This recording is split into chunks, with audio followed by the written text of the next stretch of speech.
আসসালামু আলাইকুম রহমতুল্লাহ। প্রিয় দর্শক, আপনারা সবাই কেমন আছেন? আশা করি ভালো আছেন। আজকে আপনাদের জন্য খুবই মর্মান্তিক একটি খবর নিয়ে হাজির হয়েছি আপনাদের মাঝে। সেটি হচ্ছে গুরুতর আহত ভিপি নূর। রাজধানীর বিজয়নগরে জাতীয় পার্টি ও গণ অধিকার পরিষদের নেতাকর্মীদের মধ্যে সংঘর্ষের পর আইন শৃঙ্খলা বাহিনীর হামলায় আহত হয়েছেন গণ অধিকার পরিষদের সভাপতি নুরুল হক নূর। শুক্রবার 29 আগস্ট রাত্রে বিজয়নগরে আল রাজি টাওয়ারের সামনে এই ঘটনা ঘটে। খবরটি প্রকাশ করেছে ঢাকা পোস্ট।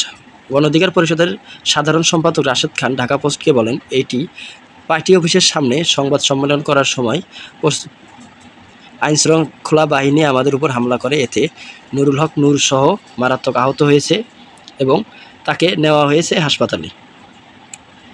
প্রত্যক্ষদর্শীরা জানান, রাত 9টার পর গণ অধিকার পরিষদের সঙ্গে আইন শৃঙ্খলা বাহিনীর ধাওয়া পাল্টা দেওয়া হয়। এ সময় তারা আইন শৃঙ্খলা বাহিনীকে লক্ষ্য করে ইট পাটকেল ছোড়ে।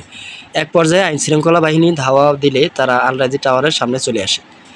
একই সময়ে সেখানে সংবাদ সম্মেলনের প্রস্তুতি নিচ্ছিলেন নুরুল হক নূর ও দলটির শীর্ষ নেতারা। পরে তাদের লাঠিপেটা করে আইন শৃঙ্খলা বাহিনীর সদস্যরা।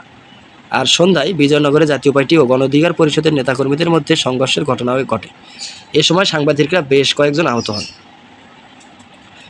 জাতীয় পার্টি ও আওয়ামী লীগের সন্ত্রাসীরা গণ অধিকার পরিষদের মিছিলে অতর্কিত হামলা করেছে বলে দাবি করেন গণ অধিকার পরিষদের সাধারণ সম্পাদক রাশেদ খান। তিনি জানান, দলের আহত কর্মীদের চিকিৎসার জন্য ঢাকা মেডিকেল কলেজ হাসপাতালে নেওয়া হয়েছে।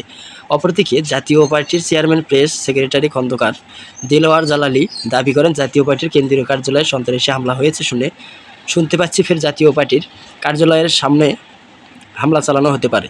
তবে সেনাবাহিনী সহ আইন শৃঙ্খলা বাহিনীর সদস্যরা ঘটনাস্থলে আছেন।